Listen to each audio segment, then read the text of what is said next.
what else really sets people apart? Like what, that book Good to Great. Um, Mhm. in your mind, what is it that makes that leap from good to great? Number one is being able to stay present. And so what I mean by that is not so, and I work with professional golfers, for example. And what separates those that are good from great are the people that are able to handle the adversity. Because I don't care who you are, I don't care what investor you are, Warren Buffett makes mistakes, right? But he's not worried about the mistake he made. He's focusing on what he's going to be able to do next and learning from those mistakes and taking them in stride. The people who struggle with that, right? They're constantly second guessing themselves, right? Thinking, "Oh, I shouldn't have made that mistake." The problem is the way the mind works is your subconscious mind, your survival brain is running about 95% of everything, and it's fully present in the moment. So the problem that comes in is that when you think I should have done this, your mind then thinks you could have changed that because it's seeing that mistake in real time. So now it wants to correct it. And so my wife grew up with a lot of trauma as a child. She was always what ifing her life. And I had no trauma as a child. So I could never understand why she was always going, "Don't you wish we had have done this?" Or "Don't you wish that never happened?"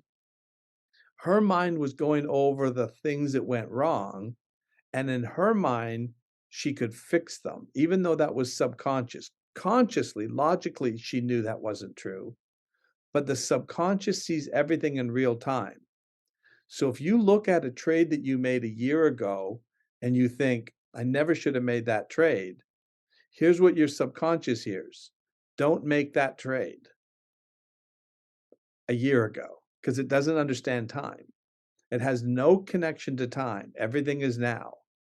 So if your mind thinks that you could fix something, it's going to spend a lot of energy on trying to fix that.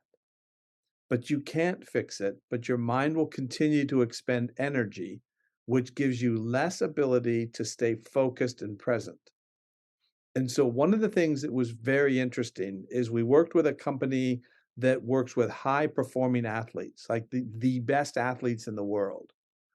And what I explained to them is that when we have this unresolved trauma, we actually affect the mitochondria, the ATP, the energy in the cell. And so if the mind has this trauma loop, it's expending some of that energy on that old trauma loop, trying to make it different, fix it.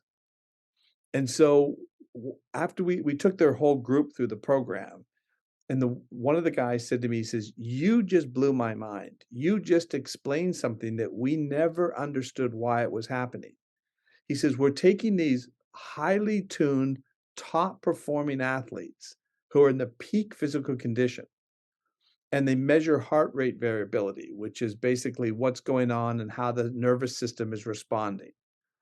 We couldn't understand why, when they were just at rest at times, just sitting at their desk, sitting in their car, wherever it was, they would go into a sympathetic nervous system response. They would go into a fight or flight response for no reason.